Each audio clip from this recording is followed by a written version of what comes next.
What's up, gamers? Welcome back to my playthrough of the Night Springs DLC for Alan Wake 2. So we should be jumping into episode 3, the final episode of the DLC, which is Timebreaker. So I'm a bit sad that we're at the very end of it all, but I'm excited because I feel like this is going to be like a huge, it's going to be just like a bonkers episode. It's just going to be wild. So yeah, hope they save the best for last, because these first two episodes were fantastic. But I'm really excited for Timebreaker, and you can probably guess who this one's about based on the title, because yeah, it's about Tim. It's about Tim Brager himself, played by Shawn Ashmore. So without further ado, let's jump into it. Yeah, I mean, there's not much else I can really say. I'm just really excited for it. Let's do this. One final episode of Night Springs.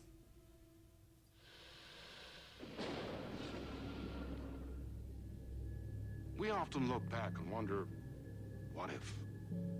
What if the path not taken had in fact been our charted course? Would we be happier? Or are we, with our set of choices behind us, the lucky ones? And what if nothing would be different? What if for some of us, our destiny across the endless number of versions of ourselves has been defined and locked beyond any causality of circumstance, beyond the forces in any one reality, but across all realities? Interesting. One Multiverse time. man, the magnetic pull of destiny is so great it breaks time and space. We join this lone operative, many versions of him in fact, as he chases his nemesis, a dangerous being known as the Master of Many Oh, Worlds. the Master of Many Across Worlds. the multiverse, across the many versions of a city that is always the same, yet always different. In Night Springs. Ooh, I'm really excited for this one. Dealing with a multiverse and the Master of Many Worlds. Tonight's reality-bending episode, Timebreaker. Timebreaker. Quantum Break. Okay. Oh shit. No matter how many parallel realities I need to brave, The actor. how many lives, how many versions of me it takes, I will stop it. And I will There it come back is. for you. My love. Cut. Everyone, take Oh my god. Poison Pill Entertainment.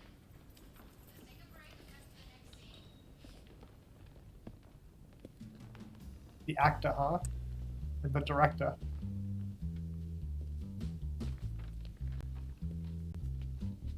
Was that okay? I mean, I can do more. I can do less. Yes, yes, yes. Oh my god, they don't need this. Sean, I'm really happy. Sam Lake Let's himself. talk. I Also, love it's Sean. your instinct on this, but we can still push this further. Immerse ourselves into this story. Believe in it. Make it crazier, wilder. Da-da-da. I love Sam Lake so much. He's such a guy. He's the guy of all time. Oh my god. Speak with the director. How's my inventory looking though? I don't have anything. Okay, so first of all, we're playing as Shawn Ashmore, not Tim Brager, which is fascinating. But on top of that, we're interacting with yet another version of Sam Lake in these games, or in this game specifically, I should say. Except this time it's So cool we are making this shot. Except this time it's Sam Lake, the director, not Sam Lake as Alex Casey in the real world, not Sam Lake as Alex Casey in The Dark Place, not Sam Lake as himself, but as an actor in The Dark Place on the talk show. Like, this is a brand new Sam Lake. Who's a director, I guess, for Poison Pill Entertainment, which is obviously a parody of Remedy Entertainment, obviously the company that made this game. But it just keeps getting like weirder and weirder.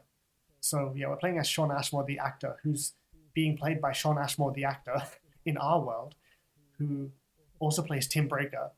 But this isn't actually Shawn Ashmore. This is a version of Shawn that exists in The Dark Place. And all of this is being written by Alan Wake. Can you see why I love this game so much? It's just a complete mindfuck. Let's dive in. Oh my god.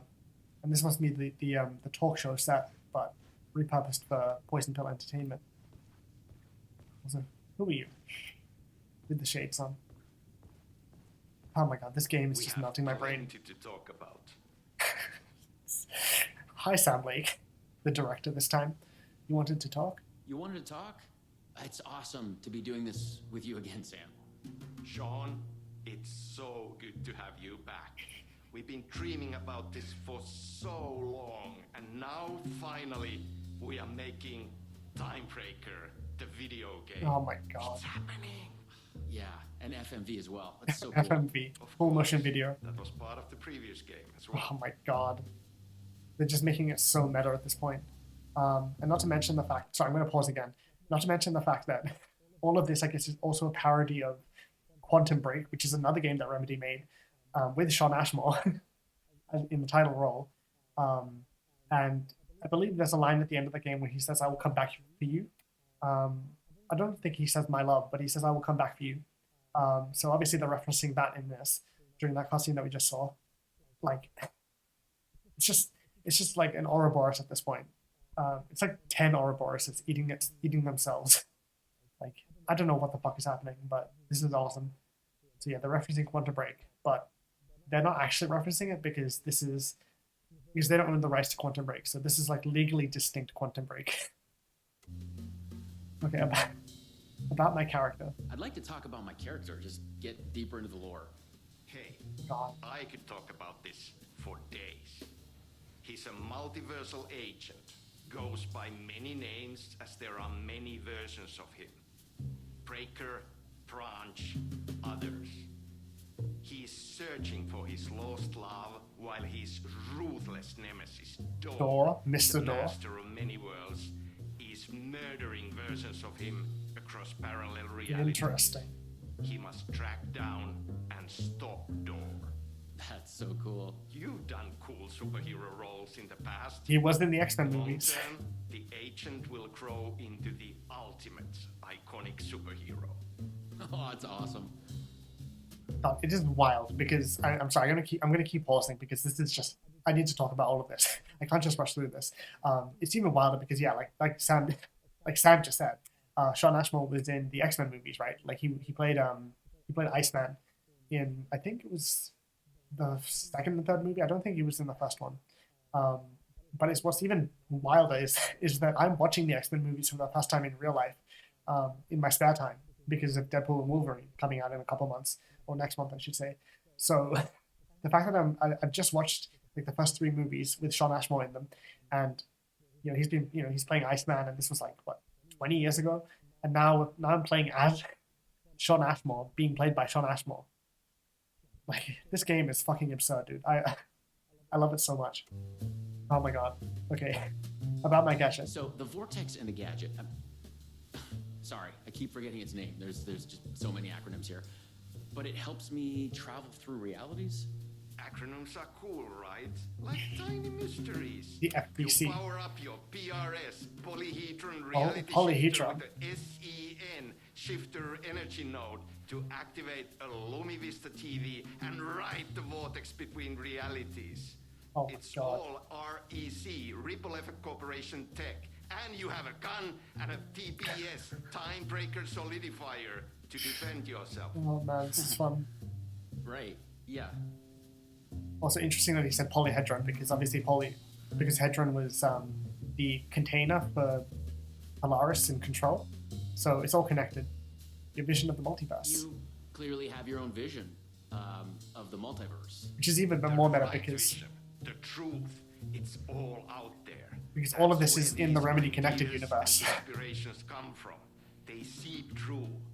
Somewhere this year, us talking is part of the video game, Oh and my another God. version of you is playing. Sad stuff. Somewhere your character, the agent, is real, and Oh, he no. could appear here through a portal anytime now. Please no. Right. Yeah, right, Sam. Oh my god, it's so meta. You are a maniac, man. Totally. Like, also the fact that like I don't even know how to process any of this, man. Like, what the fuck? This is awesome though. Just like how does Sam like come up with this shit? Like the real Sam, like I mean, not this version, but like it's just absurd. it's so funny, but it's also fantastic. But I was saying earlier, the it's funny because all of this takes place in the Remedy connected universe, which includes like not Sam, like Alan Wake 1, Control, and this game obviously, but Quantum Break is technically legally outside of the Remedy connected universe, the RCU, but they're still able to kind of like do winks and nods to it, even though they don't own the rights to Quantum Break, as well as doing the same thing with Max Payne because they also don't own the rights to Max Payne. So all of this is just one big universe that now they're like referencing in universe and making fun of in some ways, which is just so funny to me. I love all of this. It's just incredible stuff. What do we shoot next, Sam? Okay. So. I love his little dance that he's What do doing. we shoot next? We need to set up for the next scene, where your nemesis pulls you into a parallel reality. Oh God. You can go to your green room, chill out, learn the lines. I left the latest draft of the screenplay for you there. See you in a bit. Cool. Can't wait. Cheers, Sam. Go to the green room, look over the script. Sometimes Okay. it's hard to tell if Sam's joking. That deadpan Finnish humor. And a reputation of being a bit out there. He's a bit quirky. I picked up a weird vibe when he talked about the multiverse. Oh. Also, it's interesting that Mr. Door is being called the Master of Many Worlds when in the base game it was actually Alan who turned out to be the Master of Many Worlds by the end of Alan Wake 2. And specifically the New Game Plus version, the final draft. How are we doing, lads? Also, just the fact that it's called Poison Pill Entertainment, which is technically the opposite of a remedy. Go It's so ahead, funny. Sean. You should have everything you need in your green room. Since 1995, Night Springs City. Oh my god, dude, this game. Such a mindfuck. Okay. I also love the green screen and the actual mark that he has to hit. Oh my god. Because what's even wild is that this is actually how they film these fucking mocap scenes for these, for these sorts of games. All of this is just real world stuff bleeding into fictional. Break. Chill out in the green room. Oh my god, there's a person back here. Okay, I don't think I'm supposed to be here. Oh my god. And the fact that I'm playing as Sean Ashmore playing Tim Breaker or Time Breaker, the superhero, like, goddamn, dude. Wild. Okay. Anyway, I can't wait for you to meet the screenplay. me neither, Sam. It's in your green room. I'm on my way, I promise. Okay. But yeah, this is the same sort of set as the same environment as the talk show from the base game, but obviously they've changed it around for the DLC. Like there's no doorway through there. Poison Pill Entertainment. This is where. Oh.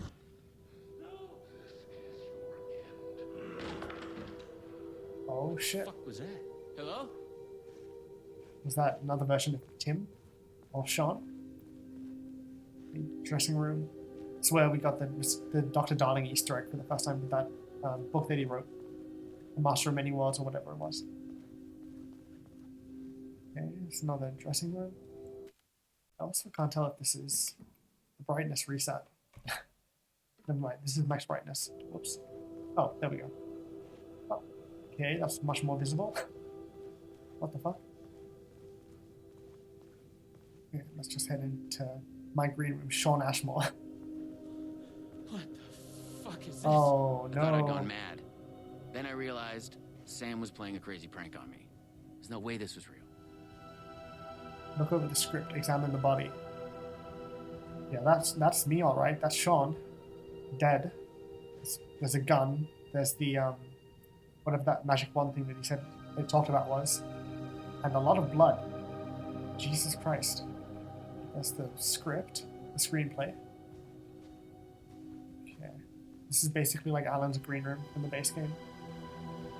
Okay, before I inspect my own body, perfectly normal. Also, a hole in the TV, huh? Interesting. I wonder if that's how Mr. Door, catapulted him through into the wall or something. I don't know. Okay. This page here. Achievement. What is Read the this? screenplay in the green room. Okay.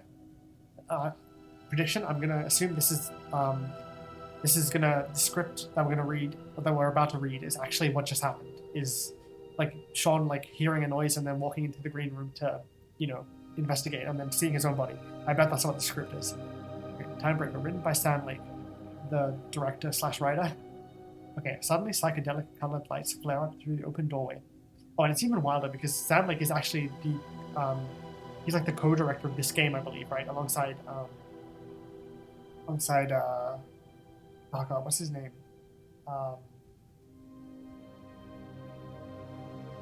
Shit. Hang on, I gotta look it up. Kyle Rowley, that's it. Sorry, it took me a second. So yeah, I believe Stan co-directed Alan Wake 2 with Kyle Rowley. So it's kind of funny that this is both written by and directed by Sam Lake. The Timebreaker script is, I should say. Okay. Suddenly, anyway, enough fucking yapping. Let's get into this. Okay. Suddenly, psychedelic colored lights flare up through the open doorway. Branch. Oh yeah, that's right, because he goes by Branch as well, apparently. Okay, Branch. OS in the room. Fierce panic shout. No. Door. OS in the room. Yeah, this is what we just heard. I predicted it. Nice. Okay. Door. OS in the room. Forcible. This is your end. A loud struggle can be heard from the room. I don't know what OS means. Is it on set or something? Or offset? I'm assuming it means offset in the room. Okay. Actor spooked to disbelieving. Yeah, that's me. What the fuck? Careful. Hello? Interior green room day. The actor steps into the room. A body sits against the wall on the floor. Someone has been killed. It's the actor's double. Oh, of course it is. Trail of blood on the wall where he hit his head. At his feet lies a gun, a sci-fi flashlight, TBS, and the scepter-like PRS. Actor shocked to the point of hysterics. What the fuck is this? Actor VO. I thought I'd gone mad. Then I realized Sam was playing a crazy prank on me. No way this was real. The screenplay lies on the floor. The title page, oh my god, reads Timebreaker, written by Sam Lake. The Poison Pill logo is visible on the page. The PP logo is visible on the page. Another page in the screenplay is also visible. It's 1-1, this page here. If the player, oh my god. If the player investigates the page, actor confused. Huh, what is this? I love that they put that in there as well. Because maybe some players investigate the body first instead of the screenplay. But I investigated the screenplay first. Fucking goddamn, dude. The story's about me, isn't it? Playing this video game. Also, that's my double who looks exactly like Sean. Interesting. Timebreaker solidifier. I had to admire how real the body and the props looked. Is there someone? Oh shit, it's Got Jesse. another one of you, huh? The agent. Too late again. Excuse me? No, this is just, it's a prank. It's just a prank. Wait, are you? Shit. You're Oh. not Branch. Nope. Oh, no. I'm no, Sean. no. Oh my god, is Branch real? He finally got you. Are you cast in this game, too? Oh my god. Listen to me. There are things you need to do. You are in great danger. You must do exactly what I tell you. Oh, Mr. George, I'm scared. Oh shit. I think I'm being transported. Yeah. What the fuck? What the fuck? Oh shit. Okay, it's the logo. I blanked out and I was suddenly someplace It's else. the logo on his I jacket. had gaps in my memory before. But that's the movie star lifestyle for you. This was something else entirely. Oh my god, dude, this is such a mindfuck. Okay, first of all, I just gotta fucking process everything that we just experienced. So basically, and I didn't bring this up last DLC, or last episode, I should say, even though I should have. But what's even wilder about all of this is that we're getting to see Shawn Ashmore and Courtney Hope, who plays Jesse, interact for the first time since Quantum Break. Because if you didn't know, both those actors, Shawn Ashmore and Courtney Hope, were both in Quantum Break. Like Shawn Ashmore obviously played the protagonist, and then Courtney Hope played a side character, or like a supporting character in that story. And then obviously she went on to play Jesse in Control, which is actually part of the Remedyverse. And Sean is obviously now in this game. But it's wild that we get to see those two actors like reunite essentially for the first time since Quantum Break, which came out in I think 2016. So it's so cool that we get to see those two actors and characters, like, oh well, not characters, but those two actors reunite in such a weird, surreal way. Like in the last episode, it was it was Jesse, or like a version of Jesse and a version of Tim, the sheriff. But in this, it's Shawn Ashmore playing himself, and then I guess another version of Shawn, or another version of Tim from a different universe, who is a secret agent, like superhero that actually exists, that's also being played by Shawn Ashmore in this DLC, or like in this episode. So, like, I don't even know when to begin. But it turns out all of the stuff that Shawn is acting out in that screenplay is actually real. Mr. Door is real, and he's a real threat, and he's trying to kill all these different versions of Shawn or Tim from across the multiverse. So I think we're all on the same page. And now we're long-haired Shawn Ashmore. I can't see his beard though, but he has a beard, I'm pretty sure. Oh my god, dude, this DLC is gonna fuck with my head. I also have no idea where we are, but I'm assuming we're in not Bright Falls, Cauldron Lake. Maybe in the woods or something. Okay, I have bullets. Okay, I'm gonna quick slot the gun there. Also, this is an REC pistol, modified handgun with single and burst fire modes, moderate recoil and high stopping power, I should say. A modified handgun from the REC, which is definitely a real thing now. Okay. All of this, and what's even more mind-boggling is that all of this that we're experiencing in this episode so far is technically being written by Alan Wake in the Dark Place. So none of this is real. Like, all of this is actually being written by Alan in the Dark Place, trying to escape. Which, like, oh my god. How many layers does this game have? Jesus Christ. It's just absurd. The last thing I remembered was the red-headed woman at the door. She looked familiar. She looked familiar, huh? She was trying to tell me something, and then it went dark. It felt like a dream. Think, man. I need to get out of here. A psychotic episode? Or was the multiverse true after all? Did Sam do this? An elaborate hoax? Off-the-wall, method-acting reality show? Classic Sam like shenanigans. Okay. Yeah, let's go with that. Act like this is true. Okay? Oh my god, this I'm game. an actor. I can do this. And once it's over, we'll have a good laugh. And then I will punch Sam in the face. I also love that Shawn is just playing himself, but like a heightened version of himself as an actor. It's so fun. This DLC is breaking my brain, dude. Oh my god. Okay, so far so quiet. I'm also glad that Mr. Door, when he jump scared us, gave us a gun, apparently. Or somehow we got our hands on a gun we can use to kill bad guys. Okay. So far so good. This is probably like the scariest out of the 3 DLC so far. Or like the most unsettling. Just being in the woods at nighttime. It's very creepy. Don't like it. Okay, there's a fence. What does the fence say though? Where the hell am I? More multiverse nonsense. But I was committed to play along. Multiverse nonsense. Okay, danger. Nice Springs City Park. Parallel reality bleed zone or an overlap. Potentially. Cross-dimensional anomaly. No trespassing. Authorized REC personnel only. Which is obviously a parody of the FBC from Control. Oh man. The music is cool though. Wait, are we in Cauldron Lake?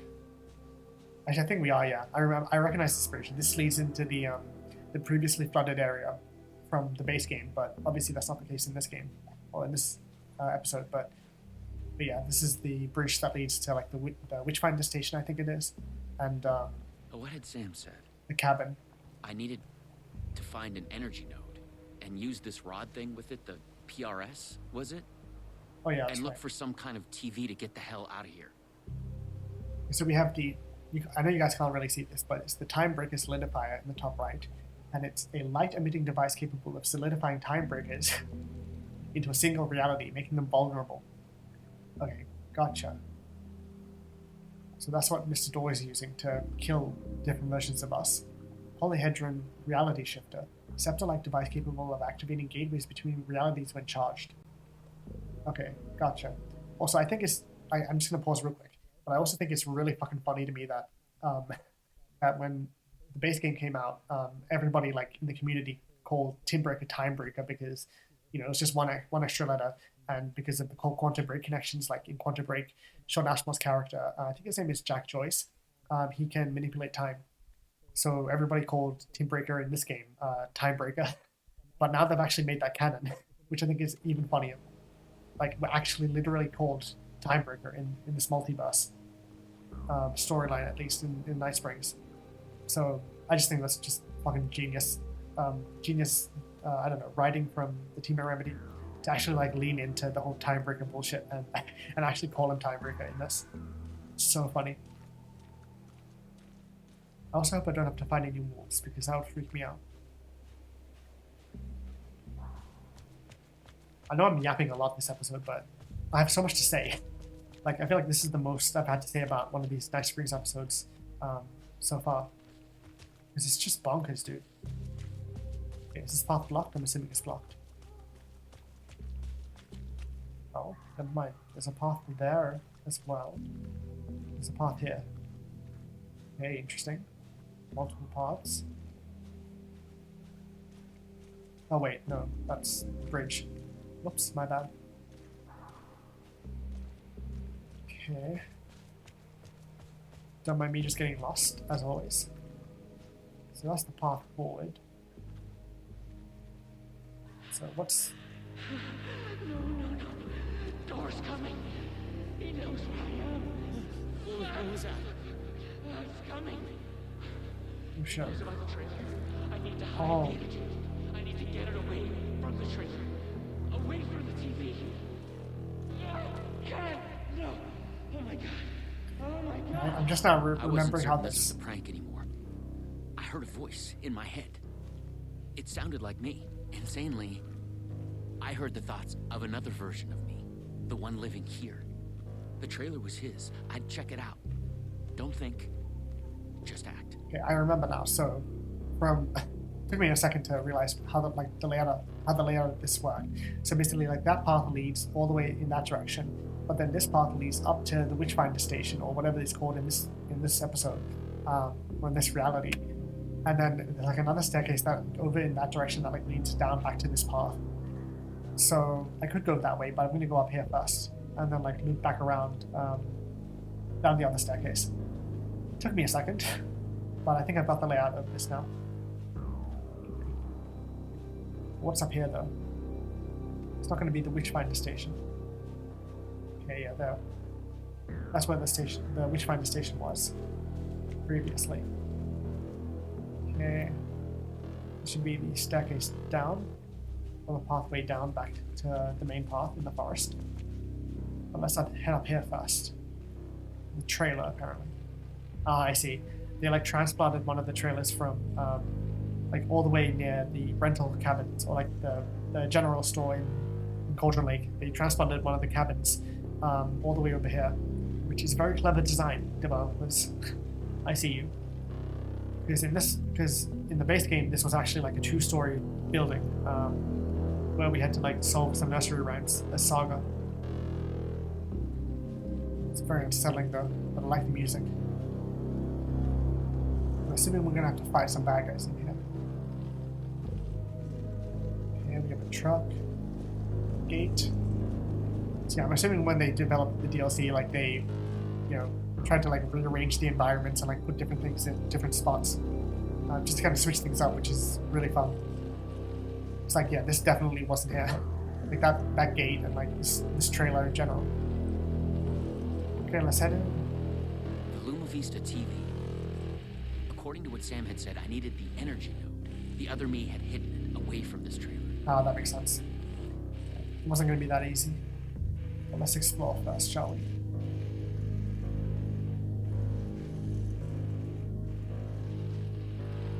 I also wonder why Sean's hair and beard grew when he time traveled or dimension hopped to wherever this place is. Okay, it's currently 10:10. Good to know. Okay. Music is so unsettling. Can't see my reflection. Oh, conspiracy theory board, nice. Just what we love to see. It's just like the ones that the actual real Tim in the real world drew while in the Dark Place. Even though this also takes place in the Dark Place. So maybe there's some overlap. The handwriting was mine. Yeah, there it is. Paranoid theories about the multiverse. and Speaking of overlapping. the master of many worlds. Yeah. Yeah, there we go. Darling's book. He's pulling the strings. I must hide from him. Yeah, I mentioned Darling's book earlier. Yeah. Polyhedrons are the key. The energy Door. node was out there in the forest somewhere. Yep, so I was Door, wasting me, time. another me, I had to go look. someone else. He who wrote this string theory multiverse. Why is he after me? After us. He's coming. Polyhedrons are the key. Okay. Because one of us is the chosen one. Who can stop him? Replace him. REC, Agent Branch, Timebreaker, Team E Breaker, James S. You are a paranoid nutcase. Okay. Interesting. Oh yeah, like the E is high underlined, and he's like, you are a paranoid nutcase. I feel like that's specifically calling out everybody in the fan base for calling him Timebreaker instead of Tim. Okay, killing us, not dead, something worse, broken. Am I the chosen one? I must be careful. Find a way to break through. Disappear off the grid. We are connected in our dreams. Oh yeah, because like in the base game, Tim in the Dark Place mentioned dreams to Alan and talked about how like he like saw other versions of himself in dreams and like Mr. Door as well. Oh yeah, the redheaded woman. I must find her again. I know her. Which makes me wonder, like, I wonder if all of this stuff that we saw in the base game as Tim on his like whiteboard talking about the redheaded woman and like the Master of Many Worlds and Mr. Door and all that was actually from this DLC, and it was all like foreshadowing for all of this stuff. Which, if that's the case, that's really fucking clever, Remedy. Like, if they actually foreshadowed all of this stuff in the base game, like months and months ago, that's fucking genius. Okay, Lisa, Jesse, Elizabeth, Liz, Savage, Dylan, huh? Dylan Faden from Control. Yeah, interesting. Because Dylan also mentioned dreams in Control when we spoke to him. He mentioned like I don't know, a dozen or so dreams that he had, and like one of them involved Mr. Door. So there's a lot of connections between the Dark Place and dreams, and people in the real world and people in the Dark Place. The REC conspiracy, don't why the acronyms? What are they hiding? Interesting. I feel like my theory senses are starting to tingle with all of this stuff because I'm starting to make connections between what's happening here on this board and the base game, but also Control and maybe where Control 2 is going, because all of this stuff is connected now, like the Dark Place, Dreams, the Hiss, Dylan, Jesse, Timbreaker, Mr. Door, all of it's connected. There's a lot to chew on with this stuff, I think. It's fascinating. Because even though this is technically a fictional story in the Dark Place being written by Alan, doesn't mean that none of this is significant, right? This stuff is still happening. You are here. UFOs, yeah. I remember that book from Tim's office, actually, in the sheriff's station, or the police station. He had that book on his desk, UFOs. Quincy. Interesting. Oh, and also, it's a spiral, not a loop. Or, it's not a loop, it's a spiral. So we either started in the center and we made our way all the way to here, or we started on the outside and we made our way in. So it depends on how you look at it. Are we ascending or are we descending? Oh, there's so much to chew on with this DLC. Holy shit. Especially this episode. I feel like this is the meatiest episode so far. There's so much to think about with this one. Compared to the first two. Because the first two were fairly straightforward, but this is a whole other level, man. Okay. It's the creek's deep in the forest, all the way in the waterline. Ah, Dasha. Now get the fuck away from here before Door zeroes in on me. I'll make it. I'm the chosen one out of all the versions. Me. Yes. He's hidden the energy node in the creek in the forest. I have to find it. Okay, gotcha.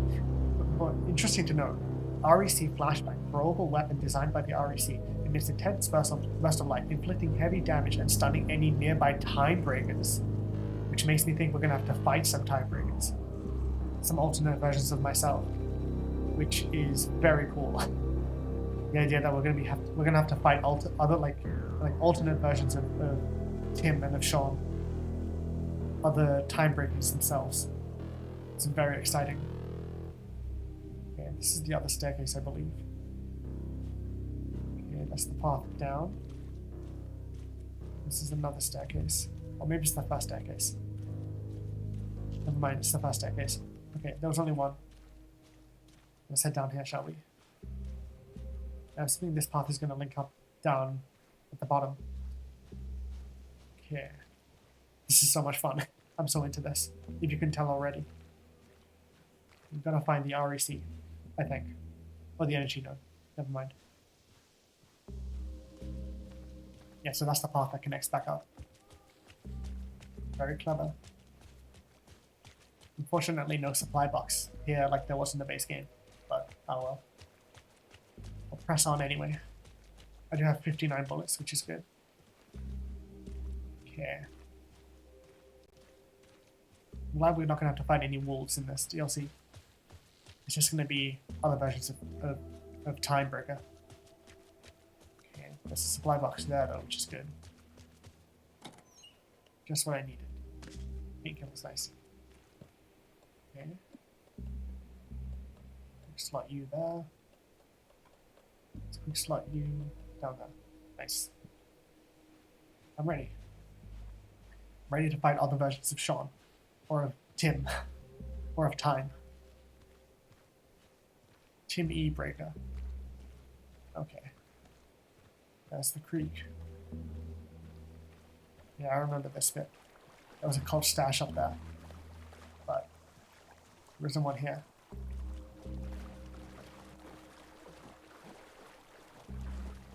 Yeah, no, this is such a clever way to reuse the third environment in the game that isn't the one that we experienced in the previous episodes.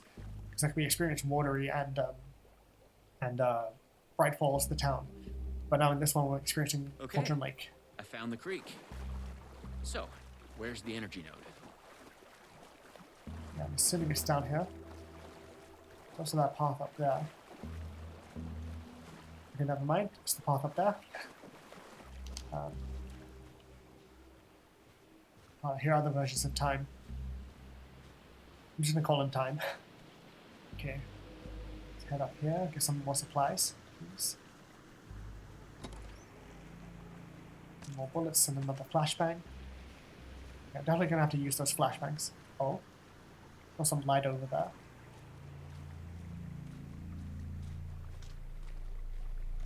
Assuming that's the energy node. There's another fence. Yep, closed by the REC. Okay, that is definitely an energy node. Also, it reminds me of an object of power from Control. Like the traffic light, actually, specifically. The one that is basically a game of red light, green light. But in this is just an energy node. Just like in the video game. Does he know he's in a video game? Charge the PRS with the energy node. Oh, that's so cool. So that's basically a polyhedron. Which kind of looks a little bit like Hedron from Control, but it's a much smaller version.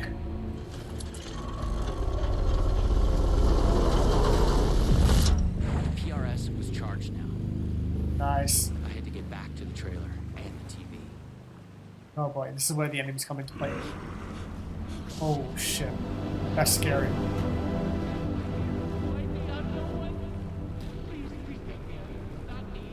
You can't escape. Oh shit. Everywhere. Oh man, this door is terrifying. Oh shit. Well, rest in peace that version of Time. Sean Ashmore's such a great actor. He's phenomenal. That was a really good scream.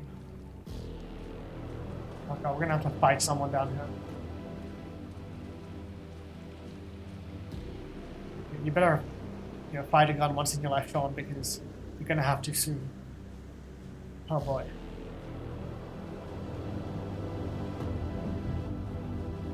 Okay, so far so good. What? Fuck this shit! I thought it was just the plot of the video. Oh, whoops. But it was all real. Door. The master. Oh, we can kind of see it. We can kind of see his beard. Played by me. Yep. Versions of myself. Oh shit. Okay, here we go. It's all true. Nice. It's no hoax. No video game. It's really happening. And unfortunately, I don't In the have multiverse. 600 bullets like I had to did, become the role to survive. like I did in the previous 2 episodes. Be the agent. I had to get back to the trailer and the TV. Use my PRS on it. Okay, let's investigate myself. Yeah, so there's the logo of the REC or whatever it is. There are so many acronyms, man. It's hard to keep up. But yeah, that's me, handsome Sean Ashmore. Well, that's not Sean. That's Tiebreaker. But still, he's got the beard and the long hair. Handsome boy, but also a dead boy. A dead boy detective. Okay. Let's keep going, shall we?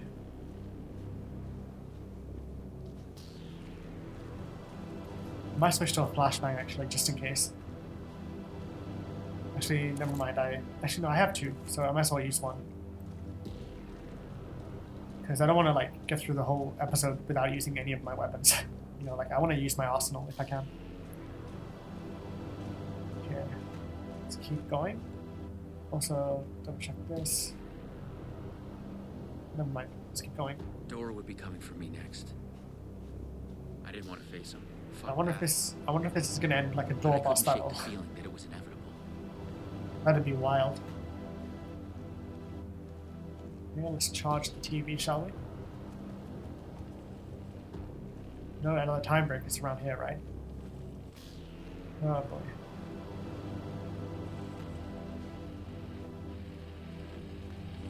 Use the Yes. PRS, the polyhedron reality shifter on the TV, to get out of here. Okay, let's do it. I felt a strange pull from the vortex on the screen. I was afraid that wherever it would take me, I was going to run into this door person. Oh But I shit. couldn't stay here either. Okay, let's do it, shall we? Enter the vortex.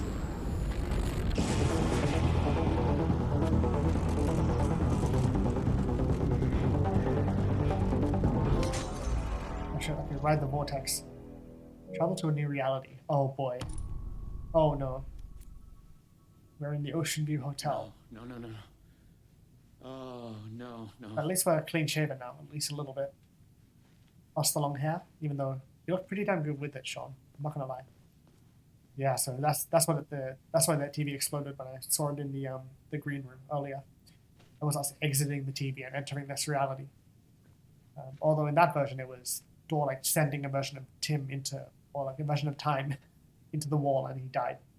But this time we're exiting the TV safely, which is nice. Okay. Flashbang. Some more bullets. Nice. Okay. Now we're in the Ocean View Hotel, because of course we are. But not the actual Ocean View Hotel, a version of it in this Nice Springs episode. That's also in the Dark Place. Welcome to Nice Springs City's Ocean View Hotel. Enjoy your stay. I'll try my best. I also love that it's called black and white. It's really fucking cool. So stylistic. Oh shit. Oh shit. Eat flashbang, idiot. Nice. I was in a God. different reality. It's kind of so But powerful. not better, worse. Maybe by thinking of Dor, I traveled closer to him, to where he was in control. You can control Next it. time, I focus on something else. That's the second control name drop in this DLC. Oh boy. Oh. Entertainment lobby, tango lobby, coffee lobby. 1239. Interesting. That's definitely gonna come into play later. Maybe some kind of puzzle. Oh, so many resources, holy shit. Now I'm getting more bullets. I have 92 bullets, which is fantastic for me. Yeah, that's when Dr. Darling showed up in the hotel in the Dark Place in the real world. But in this, he's not going to show up. Maybe. Who knows? Entertainment lobby, huh? You're going to travel to 3 different lobbies. Oh, the lighting in this is so cool. I love that this is... Oh, wait, hang on. Hang on a second. I think I just saw something. Does Tim have a mustache? Oh my god. Oh my god, Tim has a fucking silly little mustache. Look at him. Oh, not Tim, I should say Sean. Oh my goodness gracious. Can't believe Sean has a little mustache. I was there. The character model is so detailed, though. I mean, holy shit, look at that. Look at that face. It's so detailed. So realistic. Goddamn. Really impressive character model. Work by Remedy. Very impressive stuff. Anyway, let's get out of that. It was very funny, though. The clocks showed the way. They'd guide me through to get what I needed. Okay, entertainment, tango, coffee. Okay. You got this. Find another node, another TV. 12, 3, and 9. Never remember that. I love that Tim's got a little mustache like he's a private detective. Like this is some kind of like detective noir thing. You know, black and white and all that. It's very fun. Okay, supplies. Yes, please. Oh, more flashbangs. I have 3 flashbangs. Okay, I hear a clock over there. Yeah, there's a clock over there. I had to find the right version of the lobby in the right time. Yeah, when what I needed was there. I knew it. There are different versions of the lobby. Okay. 1239. It's always the right time to visit Ice Spring City's Ocean View Hotel. Thanks to our hotel's unique time anomaly, the time is up to you. Did you oversleep? This is our morning lobby for the never-ending breakfast buffet. Craving one of our delicious signature cocktails? Stop at the 6 o'clock lobby where cocktail hour is always in full swing. Just follow the clocks to the time of your choice. At the Ocean View Hotel, the right time is only a door away. A door, huh? Okay, Mr. Door. Okay. Interesting. Imagine if this was actually real. Imagine if you could just sleep in and then visit the morning lobby for a never-ending breakfast. That'd be so satisfying. Different lobbies, different times. Supplies, yes please.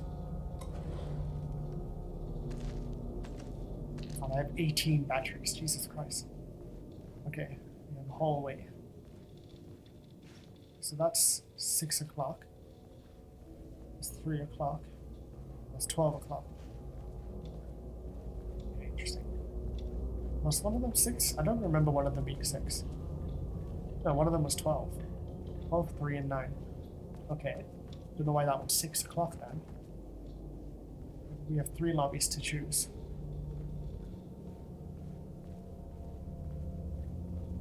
Okay, anything here? No. Okay. And then we have this one, which is 12 o'clock. 12 o'clock, 6 o'clock, 3 o'clock. Okay. Might as well go to the 12 o'clock one first, which was the entertainment lobby. Oh yeah, there's 9 o'clock. Okay, never mind. This is the 9 o'clock one. Okay, so 9 o'clock one was what? Coffee lobby. Okay, so we have tango and we have entertainment. And we have a mysterious 6 o'clock one. Okay, let's go entertainment, shall we? Okay, close off doors. The same warning sign as before. Yeah. It made me think the fabric of this place was unraveling. Well, that's right, because in Control, the Ocean View Motel allowed you to access different dimensions. And now Mr. Door can traverse different dimensions at will, so it's all connected. Okay. Entertainment, huh?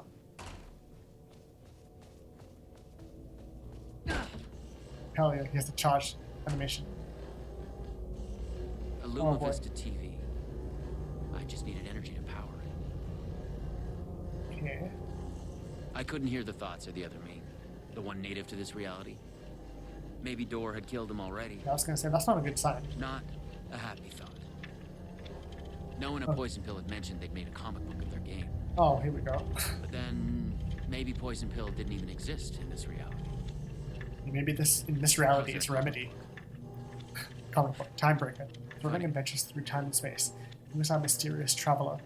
All is revealed in the pages of the trippiest collection of science fiction stories on the stands. The secret origin of Door, yes please, includes a 3D pull-out map of the Ripple Effect Corporation, the zaniest story we've ever published. Oh, God. I would kill for an actual comic book made by Remedy of that story. Okay. What's this? Is there anything here? No. Okay. Entertainment Tango Coffee. Any new dialogue? No. Okay, what's back here? Okay, so we have the TV we need to access. We just need to find an energy node to power up our whatever it's called, the PRS, Polyhedron Reality Shifter. Okay, another supply box here.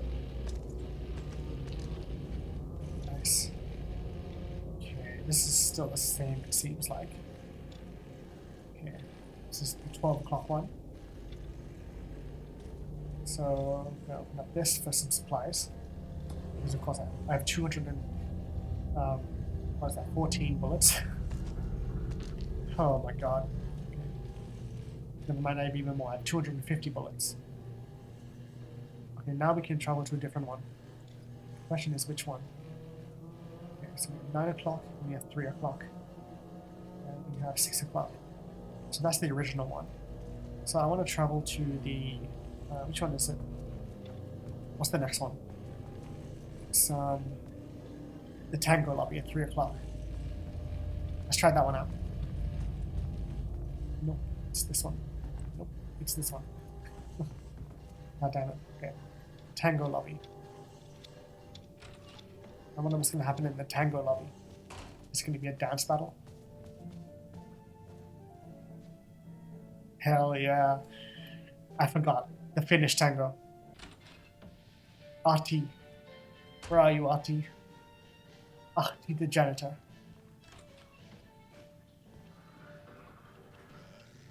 Yeah, there we go. So this song is from Control. And it's basically the story of every Remedy game. So like this verse is about Alan Wake. The depths of that mystery. Yeah, the dark ocean. Oh man, I miss the song so much. The Sankaran Tango, that's it. I called it the Finnish Tango. It's the Sankaran Tango. The song is such a banger, I love it.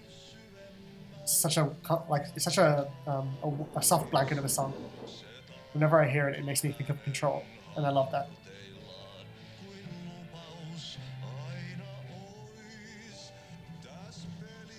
Struck down again and again. I'm pretty sure this verse is about Jack Joyce from Quantum Break. I think. Or maybe Max Payne. Euros Tango, yeah, that's it.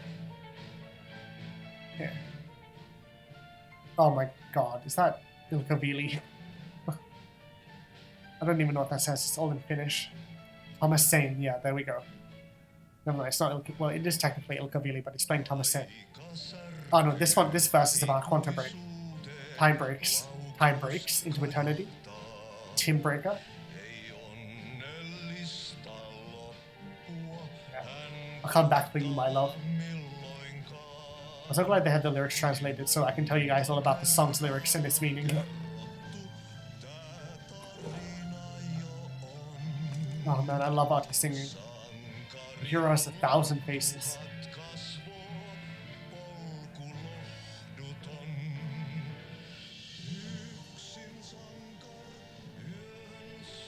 Oh, I just want to listen to this, to be honest. I don't want to leave. I just want to stay here listening to the song.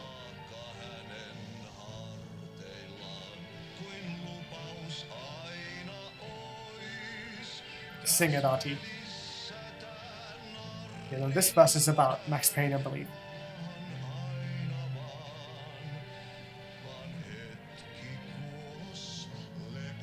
Well, it's unofficially about Max Payne.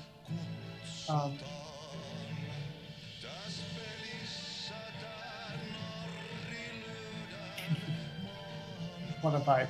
I love it. Oh, I love the beers as well. after he was drinking beers in the Earth Night short film. Oh my god. Oh, flashbang time. Nice. Take that, asshole. Take that, me. Nice. Okay, the song's looped back to the beginning. Or spiraled back to the beginning. Oh man, this game is so much fun. Okay, so this is the tango lobby. So we gotta go to the coffee lobby, which I believe is at 9 p.m. So yeah, that's the entertainment. I think it's the entertainment one. That's the regular one. Okay, and we have this final one, which is the coffee lobby. That was fun. It was nice to listen to the Sankara Tango once more. Such a comforting song. It makes me think of Control. It makes me happy. There it is, the energy note. Before that, let's just head in here one final time.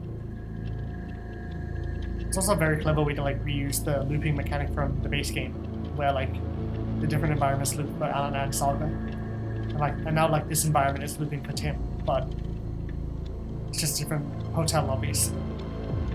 It's a very clever design, I'm not gonna lie. I love it. It's really cool stuff. It also breaks my brain because I have no idea how they designed this level and how they make it work without completely imploding in on itself. You have to like enter multiple different lobbies that are all connected. Okay, before I do that, also this box has been opened apparently, which is interesting. Okay, still the same. Yeah, I'm assuming these all lead back to their respective lobbies. This one's also been opened. Okay, let's just do it.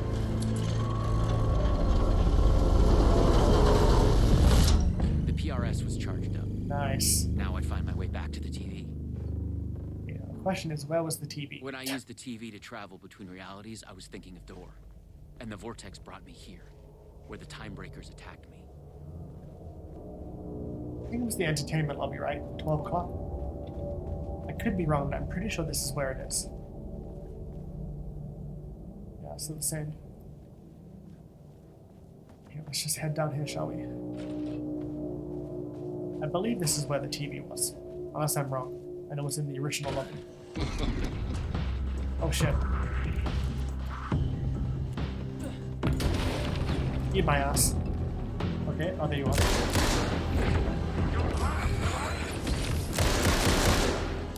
Back up. Back the fuck up. Come on, reload. Ah, shit. Whoops. Okay. How about that? Nice. Any more of you want to show up? God damn, dude. Enemies are intense when they get up close and personal. Let's heal with my 1 of 12 painkillers. Good lord. Yeah. It's always tough to reload in this game, because it takes such a long time. There's the comic book. Okay, let's just go over to the TV and travel to a different dimension, shall we? Oh. Okay, more supplies. Thank you. Thank you, whoever left that for me. Oh, even more supplies. Thank you. I don't need this many bullets. Or first aid meds. Or trauma pads, I should say. Okay, I know there's TVs there, but I'm gonna double check this stuff. That's all fine. Okay, let's head into the TV, shall we? And see where it takes us next. This time, a different tactic. I thought about Brenda. She knew. Oh yeah, that's right. If I could The find agent. my way to her, she could help. Fingers crossed.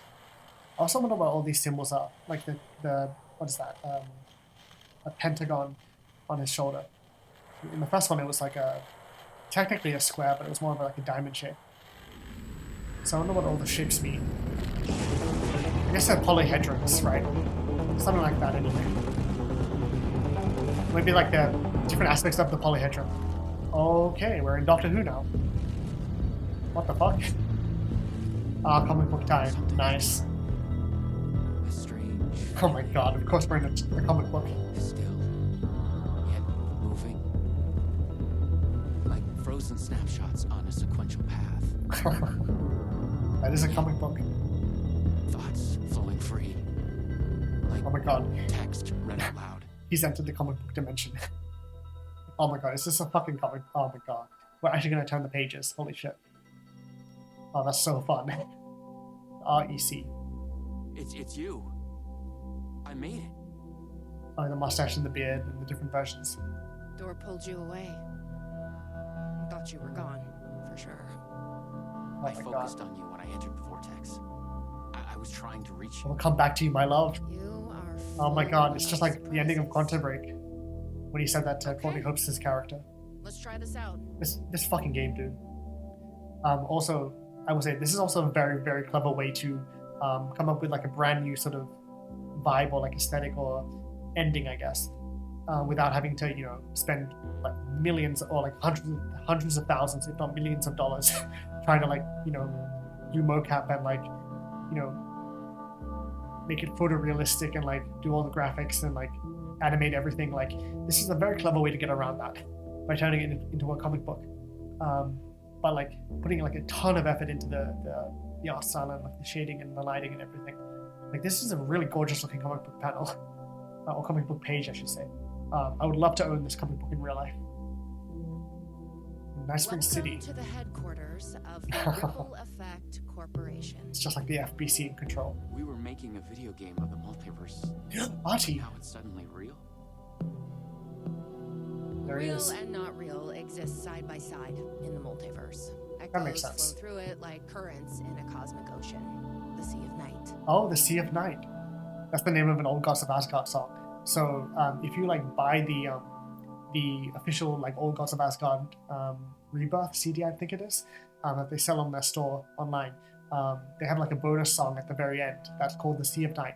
That's actually not in a game yet. It's not in this game. Or maybe it will be by the end of this DLC or like the next DLC. But the Sea of Night is a song that kind of continues on the lore of these games, but it's very cryptic, and I feel like it's going to have more significance once we get to Control 2. Like I feel like Control 2 is going to reference that song in a big way. But for now, like it's just kind of like a little bonus song that maybe teases some stuff in Control 2. Or maybe not. But it's cool to see Jesse name drop the Sea of Night. That's a very fun little Easter egg there. Just in case you guys didn't know what the Sea of Night was, that's just a bonus song that the Old Gods of Asgard wrote. Conceptual, fictional, real, Mustache more Tim. real than real. Or Mustache Sean, I should Many say. versions of us all. in Sand Lake. Hidden interaction, linked Three by Sand the Lakes. energies that ripple through reality. Ah, there he is. One of you is killed in an explosion. of Alan fading scratching energy, Zane. And another one instead gains super. Oh shit, it's Jesse. And another one meets an alien guardian angel. In one reality, we're not even real. Oh shit. Or as you say, That's our reality. it's in a video game. Oh my god, that's so cool. Wait, so one of you was killed in an explosion of dangerous energy. I think I could be mistaken, but I believe that's actually literally supposed to be Jack Joyce from Quantum Break. I'm pretty sure. Like, I'm pretty sure that's him. Like, when he gets... Because I'm pretty sure, if I remember correctly, like, in Quantum Break, there's like a reactor, like a massive explosion that happens, and Jack Joyce gets, like, sent, through time, essentially. As a result, like, he gets split across time. And he gains, like, time manipulation powers as a result, or something along those lines anyway. So I think that panel is straight up referencing Quantum Break, directly, which is really fucking cool. That makes me super happy. But what's also interesting is that there's that panel in the middle that's covered up now, which has Alan, Zane, and Mr. Scratch all existing at the same time, which is so fascinating because maybe that means that like they're different versions of Alan from different universes, right? Like maybe that's the piece of lore that we've been missing the whole time, is that Zane is technically a version of Alan from like another universe that goes by a different name. Like conceptual, fictional, real, more real than real. Many versions of us all in hidden interaction. So maybe, and linked by the energies that ripple through realities. Maybe that's the piece of the puzzle that we've been missing about Zane, Scratch, and Alan this whole time, because it's always been a mystery since the first Alan Wake, like how these three characters are all connected, and like why they share the same face, like why Zane has Alan's voice and it has Alan's face. But now we maybe have an answer, and it's because they're different versions of the same person from different realities, and they're just linked together like that because of the Dark Place. So I feel like this DLC specifically, or this episode of Night Springs, is probably the most consequential thing to the Alan Wake universe since the first Alan Wake. I mean, this is really significant stuff. Like, we have Jesse gaining powers from Control. We have like the potential canonization of Quantum Break, as well as confirming that giving us like a really solid, piece of evidence or like potential answer as to how Zane, Alan, and Scratch are all connected. So I'm just saying, like, maybe that's the answer. Is like this page specifically is the answer. Also, I love that they're being self-aware about being characters in the video game. Oh my god, this episode of Night Springs has broken my brain. Like, I feel like I've been talking for like 3 hours because there's just so much to chew on now with this one, especially this page. Like, this is a huge page, confirming like Alan, Scratch, and Zane are like basically the same person from different realities. Fascinating. Okay. Anyway, I think I'm ready to move on, but hope you guys enjoyed me theorizing in real time, because this is so fascinating to me. Like, I love thinking about this stuff and poring over it in my head, because it's just endlessly fascinating. Anyway, let's just continue. Why is he after me? Oh my god. Who is Dor? Yeah, who is Dor? There are legends about him Oh. going back further Oh, than shit. we can trace. There he is. They say he found an opening to a horrifying parallel reality that consumed him, gave him access to all realities. Interesting. The feedback loop killing all other versions of him. That's possible. It's plausible. I am on the threshold.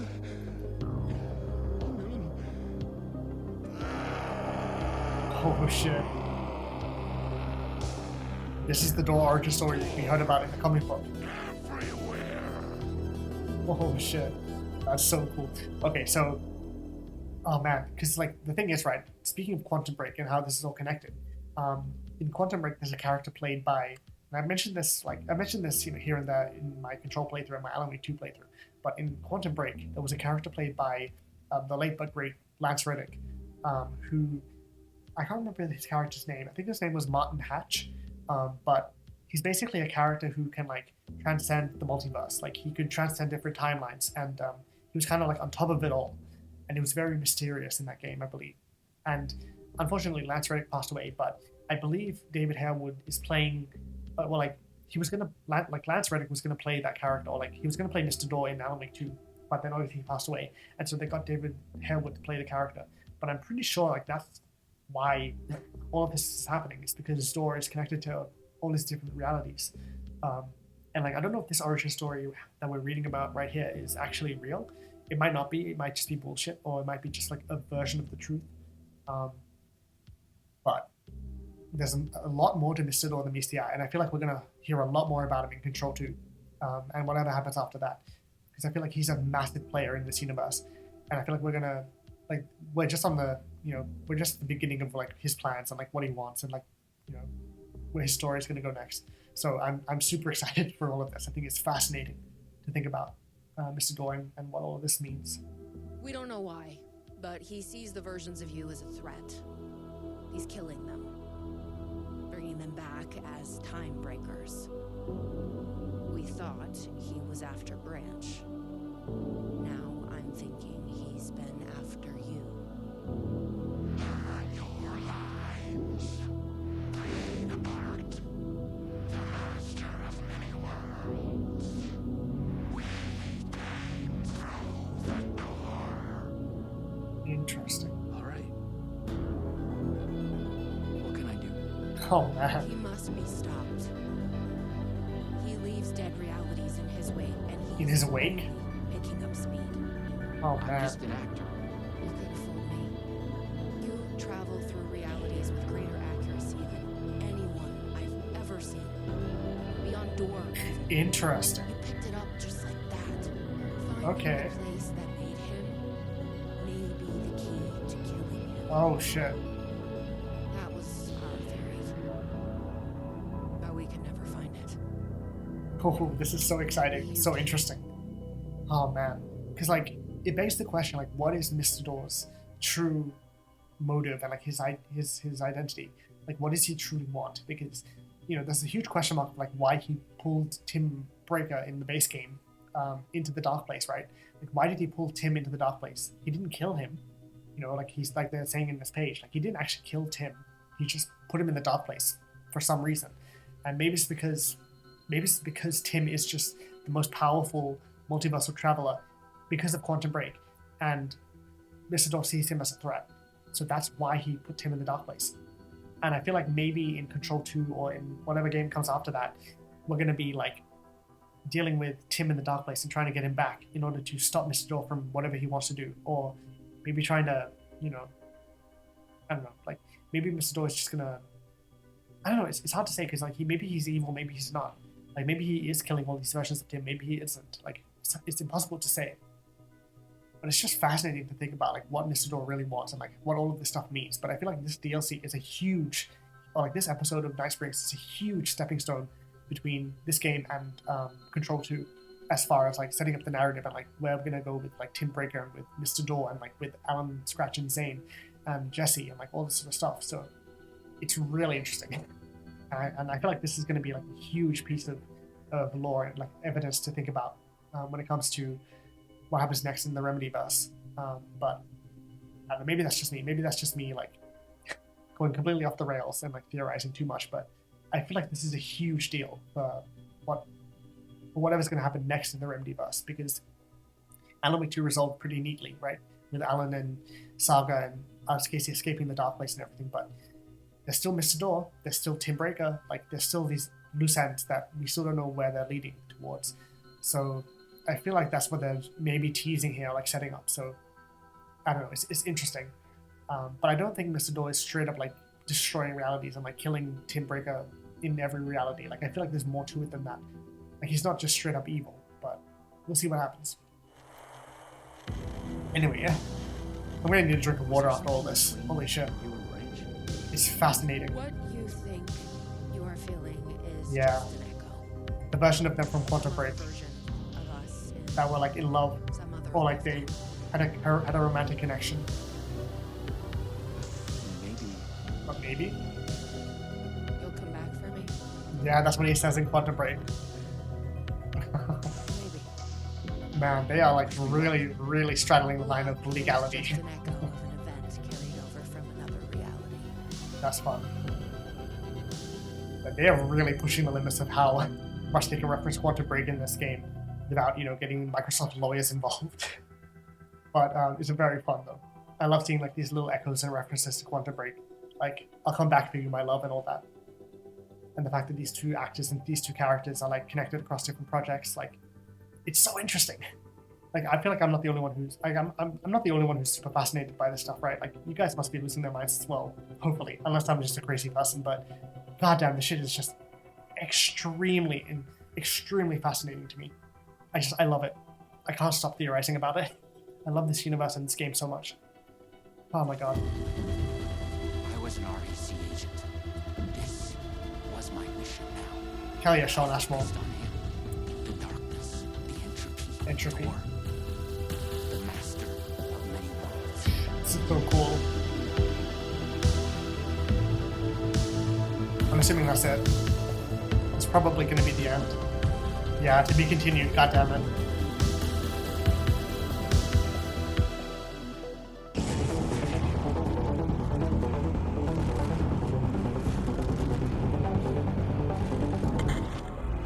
Wait, what? I'm sorry, what? It's still going? I thought it was over, what the fuck? Oh my god. In the Master of Many Worlds, we'll see about that. My time breakers will stop you and you will join their ranks. Oh my god, you've gone 8-bit. I don't know what that said. Oh shit! Oh my god, are you serious? Oh my god, they made a side scroller? Holy shit, dude. This is nuts. I was not expecting this.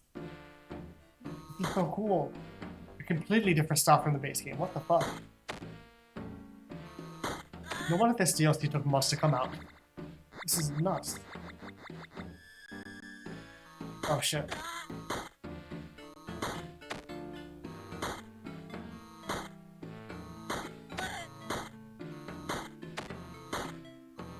Come on, go down. Go down other versions of myself. I'm gonna keep heading to the right. Wave 2. Oh shit.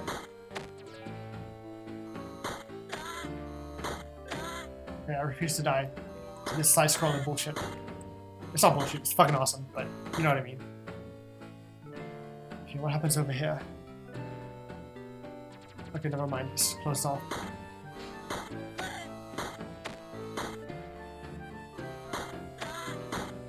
Nice. Okay, wave 3. Let's do this. Oh shit. There's so many. Oh shit. Okay, let's go. God damn it.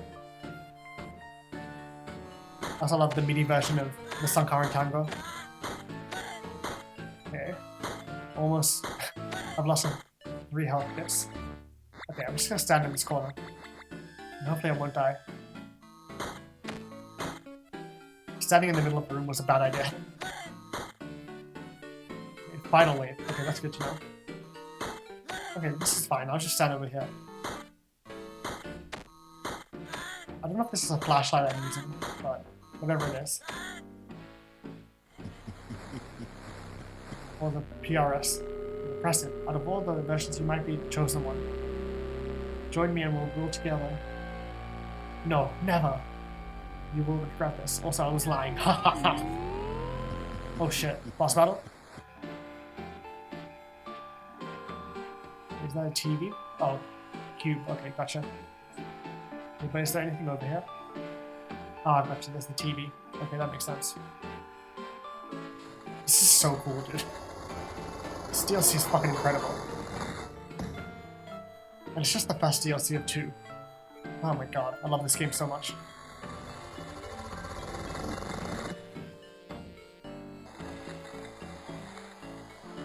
Okay. Oh gotcha. Retro. Survive the arcade game reality. It wasn't too bad. I've been brought to the very edge of the multiverse. Oh shit. Or some deep, dark trench in it. Whoa, this Everything environment is is so dry of cool. color and energy. There we go, polyhedron. I had to find door or the means to travel on. Dude, this is such a cool DLC. Confront the master of many worlds. I'm assuming it'll be a boss battle. Oh boy. Yeah, so let's go confront Mr. Door, shall we? Master of many worlds himself. Oh my god, dude, this DLC is just melting my brain. Just absolutely insane. I really feel like this is probably the most consequential piece of Remedy lore in quite some time. Like, this is huge in the future of this franchise, but well, we'll see. I might be being hyperbolic, but who knows? I hope other people are losing their minds over this as much as I am, because this is insane. You made a mistake. Oh, Go to hell. boss battle? God, Mr. Door boss battle will be terrifying. Speaking of. Oh shit.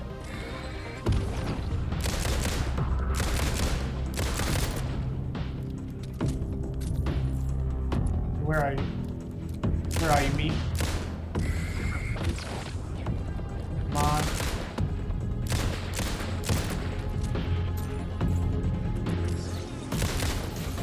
Nice.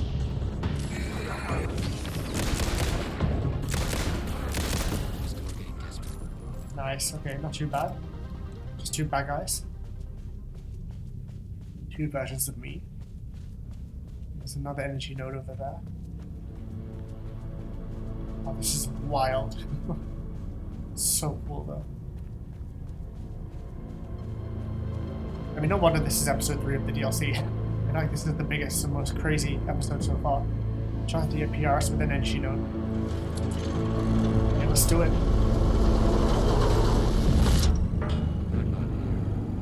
Find a TV and use the PRS. Of course he isn't. See a TV over there. So we're gonna have to traverse the wasteland and get that.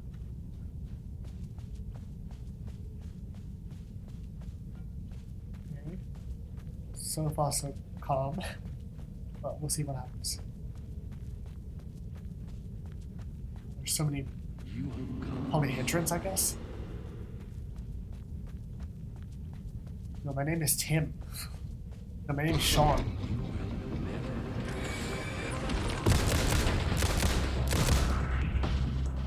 Okay, nice. Come on.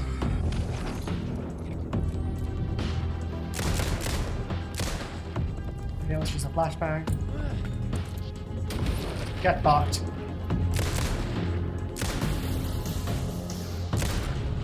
Nice. Okay, more enemies over there. I don't want to take them on, you know.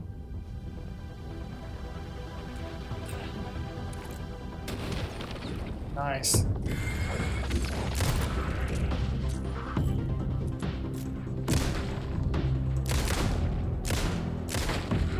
Nice, gonna get those headshots.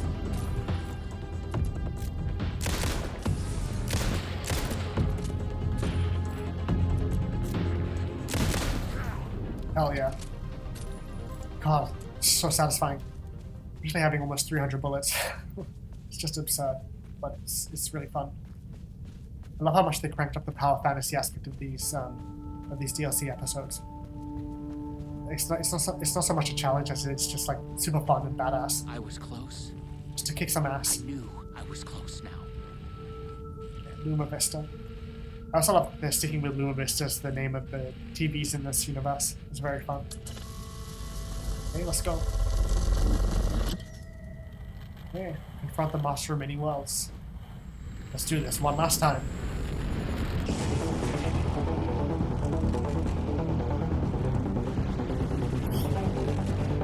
I thought this DLC was going to be over by like the hour mark, but apparently not. Oh. Oh my. You've got to be fucking kidding me. It's a fucking text-based adventure. Oh my god, dude. This game just keeps giving. Go back to sleep. Focus. After dreamless sleep, you come to and gradually become aware of the utter lack. There is nothing. Go back to sleep. You allow yourself to slip back under, drifting into oblivion. After dreamless sleep, you come to and gradually become aware of the utter lack. There is nothing. Or what if I go back to sleep again? Losing yourself to sleep. Okay, hang on. Shit. Okay, you search for something to focus on. An idea of a geometric shape comes to your mind. A pentagonal trapezohedron. How do you know the name of the shape? That you don't know. You feel yourself fading, drifting apart, losing your essence in the stream of consciousness, the ebbs and flows of your thoughts. Let yourself go. Let yourself drift apart, losing my thought and focus you at. Sleep reclaims you. I'm just curious to see what happens if I keep doing this. Okay, if I go back to sleep one more time. Okay, never mind. I'll just focus again. Okay, hold yourself together. You fight to hold yourself together, to swim against the current, to break to the surface. Coming to focus, you realize your first impression was wrong. There is something and there is you. Slowly, you sense the words describing this, describing how it is. Here, in the farthest reaches of the multiverse, you have reached a reality where only ideas exist. Oh my god. An idea of reality, a conceptual reality. A thought tries to form in your mind. Focus on the thought. Oh, this is insane. And the fact that I'm playing this video game, but it's actually what Sean Ashmore is experiencing in the game itself. It's just insane. Oh my god. You focus on the thought and it becomes clear. In the beginning, there was the word. Here, only words exist. They are everything. They describe this world and you in it. Decipher the words. The words describe you standing in a barren conceptual desert. It stretches on to eternity. In a place outside time, you wait an immeasurable amount of time. Above, ideas of stars silently collide and collapse into black holes. With the idea of a desert or desert comes an idea of feeling thirsty. Imagine a cup of coffee, imagine a cup of tea. Here we go, here's the ultimate choice. Am I a coffee person or a tea person? I'm going to imagine a cup of tea. Because I feel like that might be the wrong answer. As you imagine a cup of tea, your chosen hot beverage manifests itself. The idea of it. The concept of its smell and taste is real. You wonder why you didn't go with coffee, as it is your favorite drink. You sigh wistfully. You imagine a sigh. You understand that here, your thoughts are as real as anything. Assess your situation. Realize you could be trapped here forever. Vaguely, you remember that you are on a mission of vital importance. You feel the details of it already dissolving. You must figure out a way to escape before you lose yourself again. When traveling through the vortex, you always had a focal point in mind. Would that be the solution here as well? Focus on the master of many worlds. Focus on the red-headed woman. Okay. I kind of want to try the red-headed woman, even though I think the master of many worlds is the answer. I want to try the red-headed woman first, just to see what happens.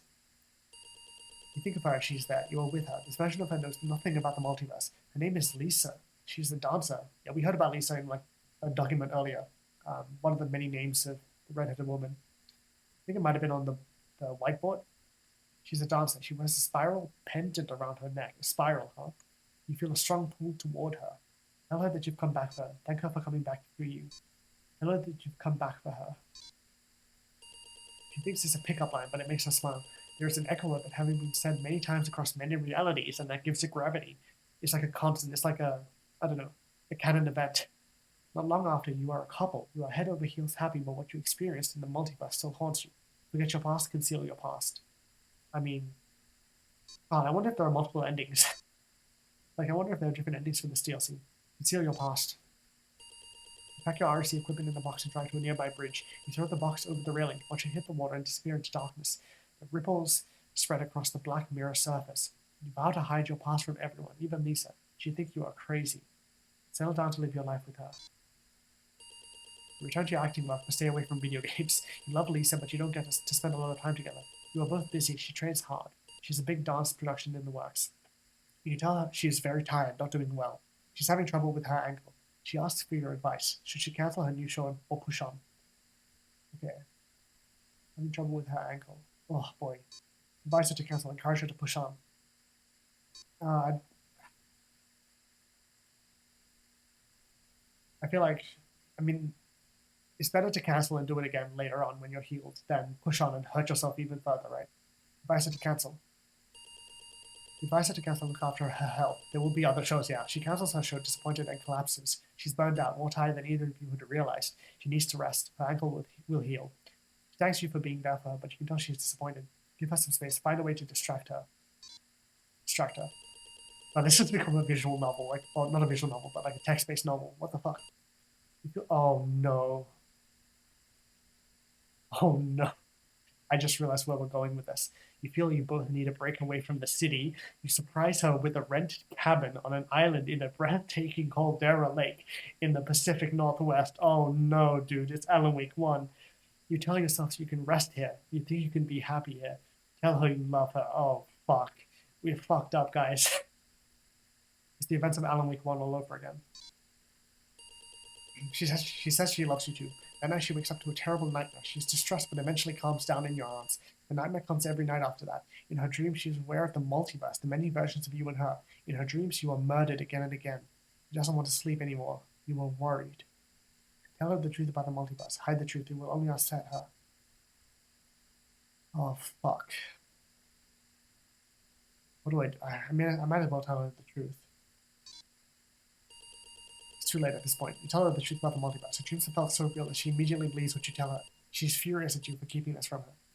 Tell her you were afraid that no one would believe you? Okay. Believe you. Okay. She understands you. It is insane. Tell her everything you know. Okay. It's going well. From then on, she becomes obsessed about the multiverse. That's all she wants to talk about. Determined to learn everything she can. One night you gasp away. She's not there. Oh no, she has left a note. From outside, you hear someone wading into the water. Open the note. Run outside. Run outside. Opening the note, you hear the sound of a Remedyverse TV trigger, the sound of the vortex between worlds. Somehow she has your PRS, the one you cast away into the river half a continent away. She has gone to find her destiny in the multiverse. Inside the note is her spiral pendant. Open the note. Oh god. In her note, she writes that she's gone to find her destiny in the multiverse. Inside the note is her spiral pendant. Pick up her pendant. You pick up a spiral pendant. You realize you have lost your way, forgotten your mission and your goal. You have drifted off course, carried by the currents of your hopes and ideas in this conceptual reality. You frown, trying to remember what you were trying to do, where you were trying to go. What was your mission? You look for it, shifting through your thoughts. It comes to you with a jolt. You were trying to find your way to the master of many worlds. There was something about a door. Okay, so it's not a fail state. I was worried that I would have failed all of that, but apparently not. Focus on the door. And with that, a door begins to come into focus. You realize that it's missing something. A handle? Open the door. Oh, hang the spiral pendant on the door. What happens if I open the door? The door is there, and yet not quite there. It is missing something vital to make it fully manifest itself for you to use. Yeah. Hang the spiral pendant on the door. Yep, it's Alan Wake's door in the dark place. But is Miss Door's door? I don't know, but we'll see what happens. There's now a spiral symbol on the door. And with that, the door is fully there. Open the door. You open the door. Step over the threshold. You step inside and stand in a room with a man, the master of many worlds, sitting behind a desk, typing, turning concepts and ideas into words, shaping this reality. He lifts his head. So that's Alan at the typewriter. It's not Mr. Door. Look at the master of many worlds. You stare at the man in the eye. With a shock, you realize that you have made a mistake. You have come to the wrong place. The man, this master of many worlds, is not the one you were looking for. He's not Door. He is someone else entirely. You want to ask him what he knows, but it's already too late. Oh, shit. There's the door. It's opening. Oh my god, it's the bird-like cabin. Holy shit. There's Alan.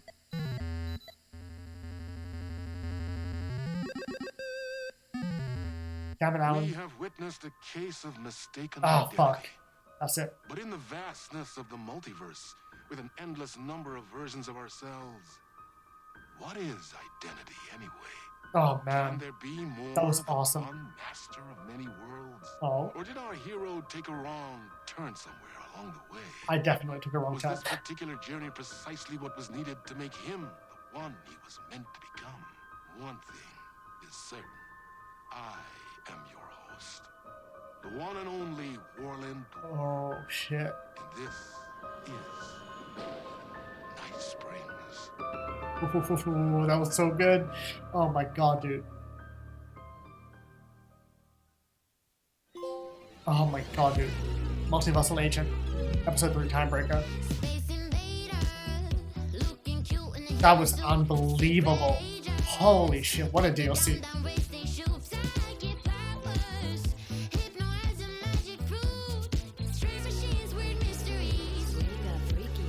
Oh my god, dude. That was the biggest mindfuck. That was phenomenal. Oh my god. Like, I loved the first 2 episodes, but that episode was on a whole other level. I feel like they put like their entire team to work when it came to that episode of Night Springs. Holy shit. That was unbelievable. Just like the different universes we experienced.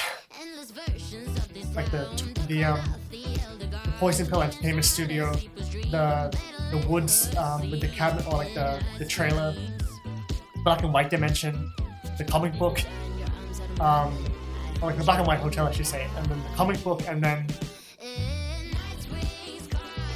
the wasteland of polyhedrons, and then that final bit with the text-based adventure. Unbelievable, dude. Holy shit. I mean, I'm assuming like there's no alternate ending to that. Like, I'm pretty sure it probably ends with you like meeting or like running into Alan in the bird-like cabin, which makes sense. Like, I feel like it wouldn't make sense for us to end with a confrontation between us and Door at the very end. Like, I feel like they're saving that for the future of this franchise. Because like I said earlier, like there's a lot more we need to learn about Mr. Door before we confront him again.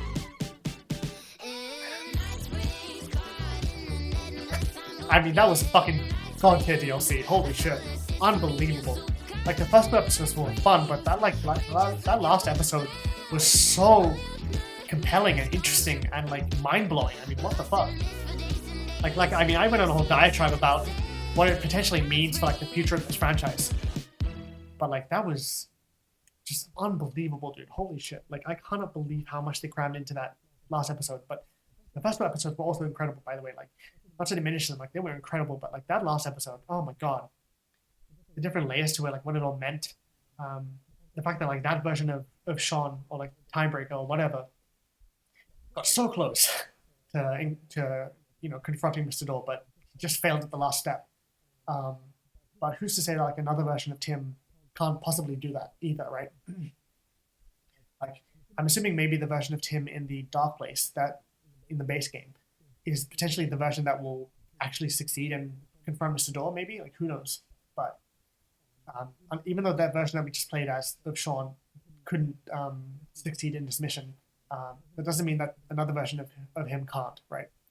So maybe that'll be the future of Tim Breaker in these games. But oh man, that was so much to chew on. Like I'm going to be thinking about that last episode for a long time because I feel like it's really consequential and important to the lore of this universe and the franchise. But man, I hope you guys enjoyed that because that was phenomenal. Just everything about that DLC.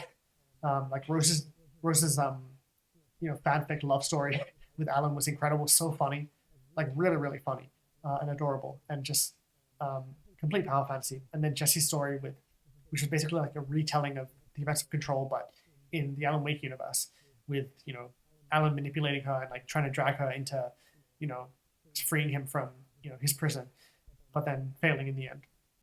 And then Tim Breaker's story of like going on this multiversal acid trip of different versions of himself, like just unreal. So much to think about, so much to chew on with this Night Springs DLC. And I'm so glad Remedy gave it to us like a couple of days ago. Like holy shit, just out of the blue.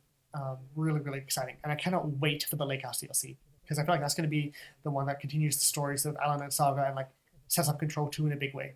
So I hope you guys are looking forward to that. But yeah, this was Night Springs. Overall, I give that a solid 10 out of 10 because that was just outstanding. I mean, that was so much fun.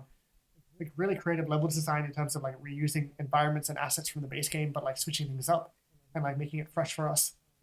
Giving us a new boss battle with Scratch as a werewolf, and his motorcycle, who's also a werewolf. And then Jesse like reliving, or like re-experiencing the story of Control, but in the Alan Wake 2 universe with the gameplay from Alan Wake 2, and like exploring Coffee World as Jesse, like so much fun. And then everything with Tim or like Sean Ashmore, I should say, going on this insane acid trip of a multiversal journey, like so much fun, an absolute blast. And I cannot believe they gave it to us. I can't believe they did this. Like it was so much fun. It was incredible. And then, like if you haven't played Alan Wake 2, I would highly recommend it just for this DLC alone because this was outstanding. But the base game is phenomenal as well. Like please play this game, please buy this game, please support this game, please support Remedy because like they work so hard on this stuff, and they don't get nearly as much praise and like support as they deserve because my god, this stuff should be selling like millions and millions of copies, but they don't sell millions of copies. So please buy Alan Wake 2 if you haven't, and please buy the Night Springs expansion pack or like upgrade to the deluxe edition or whatever it is. And if you don't want to buy a digital-only version of Alan Wake 2, good news. They also have physical versions that they've announced. So if you want to get a physical copy of Alan Wake 2 for yourself, then you can easily get it and support this amazing team and these amazing developers. And I highly doubt it, but if any developers of this game are watching this playthrough of mine that has like maybe 2 or 3 views, thank you so much. I mean, I speak for the whole fan base, obviously, but like, I can't speak for the whole fan base, but like I can speak for myself, and that's just someone who's like a gigantic fan of your games and of this universe and everything that you guys do. Please keep doing this. Please keep making these games as weird as possible and like and just endlessly fascinating and theorizable as possible because my god, this shit was unbelievable.